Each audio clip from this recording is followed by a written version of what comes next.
অনেক যাত্রী হয়তো নামবেন, তারা নামারও অনেকেই সুযোগ পাচ্ছে না। আমরা এই মুহূর্তে যে দৃশ্যটি দেখছি, কয়েকজন যাত্রী এই বিমানবন্দর স্টেশনে নামবে, তারা আসলে মানুষের চাপের কারণে বা ট্রেনে ওঠার চাপের কারণেই কিন্তু তারা নামতে পারছে না। এবং আমরা যেটি দেখছি যে এই মুহূর্তে অনেকেই কিন্তু ট্রেনের ছাদে ওঠার চেষ্টা করছে, এবং যারা আসলে অনেকেই টিকিট পাননি কিংবা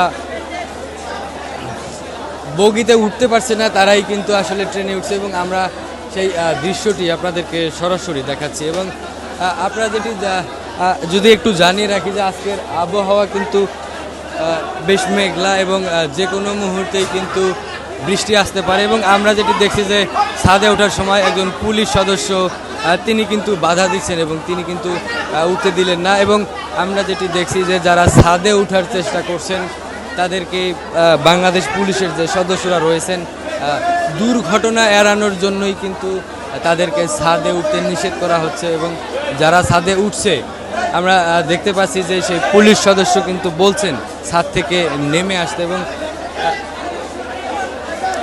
এই মুহূর্তে আপনারা যেটি দেখছেন যে আকাশ মেঘলা থাকার কারণে কিন্তু যে কোনো মুহূর্তে বৃষ্টিপাতের সম্ভাবনা রয়েছে। তারপরেও অনেকেই কিন্তু সেই ঝুঁকি নিয়ে বৃষ্টিতে ভিজে তারা কিন্তু ছাদে ওঠার চেষ্টা করছে। এবং আমরা যেটি দেখছি যে ঈদ যাত্রা নির্বিঘ্ন করতেই কিংবা কোনো ধরনের দুর্ঘটনা ছাড়াই যেন ঈদ যাত্রা সহজ হয়, সেই চেষ্টাই কিন্তু করছেন বাংলাদেশ পুলিশের সদস্যরা। এবং বাংলাদেশ রেলওয়ে পুলিশের যে সদস্য রয়েছেন তিনি কিন্তু বলছিলেন যে ট্রেনের যে ছাদ, সেই ছাদে কাউকে উঠতে দেওয়া হবে না। এবং আমরা যেটি দেখলাম যে তিনি কিন্তু ট্রেনের ছাদে যারা উঠেছিলেন তাদেরকে কিন্তু নামিয়ে এনেছেন। এবং আমরা একটু সামনের দিকে যদি এই ট্রেনটিতে দেখানোর চেষ্টা করি, এই মুহূর্তে বিমানবন্দর স্টেশনে দ্রুতযান এক্সপ্রেস, পঞ্চগড় এক্সপ্রেসের ট্রেনটি ঢাকা থেকে পঞ্চগড়ের দিকে যাত্রা করবে। এবং আমরা যেটি দেখছি যে একটু সামনের দিকে পরের জায়গাটিতেই কিন্তু অনেকেই ট্রেনের ছাদে উঠেছেন। এবং আমরা যেটি দেখছি যে পুলিশের সদস্যরা তাদেরকে নিষেধ করছে, এবং অনেকেই কিন্তু উঠতে দিচ্ছে না। তারপরেও সাধারণ যে মানুষরা রয়েছেন যারা টিকিট ছাড়া কিংবা পূর্বে থেকেই যারা আসলে ছাদে যাওয়ার অভিজ্ঞতা রয়েছেন, তারা আসলে কোনোভাবেই আইন শৃঙ্খলা রক্ষাকারী বাহিনীর কথা শুনছে না। এবং আমরা যেটি দেখেছি যে তারা আইন শৃঙ্খলা রক্ষাকারী বাহিনীরা, পুলিশ সদস্যরা তারা কিন্তু সাধারণ মানুষকে বোঝানোর চেষ্টা করছেন যে ছাদে নয়, আপনারা ট্রেনের ভিতরে বগিতেই কিন্তু যেতে পারবেন, এমনটি কিন্তু তারা জানাচ্ছিলেন সাধারণ যাত্রীদেরকে। এবং আমরা একটু যদি ট্রেনের যেই দরজাগুলো রয়েছে সেটির দিকে যদি লক্ষ্য করি, আমরা দেখতে পাচ্ছি যে মানুষের উপচে পড়া মানুষের ভিড়। এবং অনেক সময় কিন্তু বগির ভিতরে জায়গা না থাকার কারণে অনেকেই কিন্তু ঝুলে রয়েছেন। এই যে ঈদ যাত্রা আসলে পরিবার পরিজনকে নিয়ে একটু আনন্দে থাকার জন্যই সাধারণ মানুষের যে কষ্ট সেটিই কিন্তু আমরা লক্ষ্য করছি।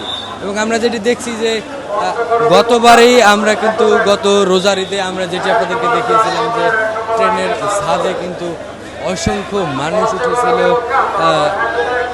এবারের দৃশ্যটা একটু ভিন্ন। এবারে কিন্তু কিছুক্ষণ আগেও একটি ট্রেন ছিল, সেটি গিয়েছে, এবং আমরা কিন্তু সেটি দেখিয়েছিলাম যে তেমন কোনো ধরনের ছাদে কেউ ট্রেনের ছাদে ভ্রমণ, যেহেতু ট্রেনের ছাদের ভ্রমণের যে বিষয়টি সেটি আসলে একটি ঝুঁকিপূর্ণ একটি কাজ, সেই ঝুঁকিপূর্ণ কাজ থেকেই কিন্তু এবং আমরা যেটি দেখতে পাচ্ছি যে অনেকেই কিন্তু দরজা দিয়ে ঢুকতে না পেরে অনেকের সাহায্য নিয়ে পাশের যে যাত্রী রয়েছেন তাদের সাহায্য নিয়ে কিন্তু জানালা দিয়েই প্রবেশ করছেন ট্রেনের বগির ভিতরে। এর আগে কখনো হয়নি, ঠিক আছে, এর আগে কখনো এরকম ভোগান্তি হয়নি। 1 ঘন্টা আমি যুদ্ধ করে উঠছি, আমার মনে হচ্ছে মেরে ফেলবে, সিপে মেরে ফেলবে। আমি টিকিট কাটা, আমার টিকিট কাটা সিট আছে, তবুও আমাকে উঠতে দিচ্ছে না। এত বাজে অবস্থা, এরকম মনে হয় কোনোদিন রেল যাত্রা আমি দেখিনি আমার লাইফে।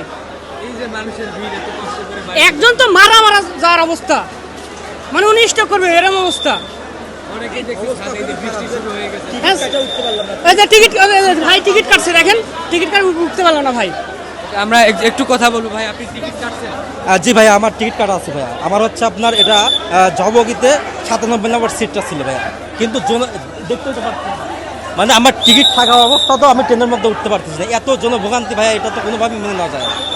আশা করেছিলাম যে তারেক সরকার নতুন উঠেছে, অন্তত জনভোগান্তিটা কমাবে, কিন্তু ভাইয়া তারা কোনোভাবে এই জনভোগান্তিটা কমাতে পারেনি। এদিক দিয়ে আমি মনে হয় সম্ভবত সে ব্যর্থ। আপনি দেখতে পাচ্ছেন ভাইয়া, ঢাকাতে আপনার ঈদের যে ছুটিটা শুরু হয়েছে, সকল প্রকার মানুষ তাদের কিন্তু নিজ গন্তব্যে বাসায় যাবে, কারণ কোরবানির ঈদ বাবা মা এবং আত্মীয় স্বজন সবাই ওয়েট করে থাকে যে তার প্রিয়জন পরিজন তাদের সঙ্গে ঈদ করবে। কিন্তু যদি এই অবস্থাতে হয় তাহলে কেমনে সম্ভব ভাইয়া? এটা হচ্ছে আমার কথা। আর আমি আশা করব যে যেন এই অবস্থা দেখে সরকার কোনোরকম পদক্ষেপ গ্রহণ করে, যেন আগামীকাল থেকে ইনশাল্লাহ সুস্থ আপনাদের ট্রেনের সংখ্যা বাড়ানো উচিত। হ্যাঁ, আমার মনে হয় ট্রেনের সংখ্যা বাড়ানো উচিত এবং আপনার বগি অ্যাডজাস্ট করে দেওয়া উচিত। প্রতিটা ট্রেনের সঙ্গে আপাতত 3-4টা বগি অ্যাডজাস্ট করে দেওয়া উচিত, তাহলে আশা করা যায় কিছুটা হলে ভোগান্তি কমবে।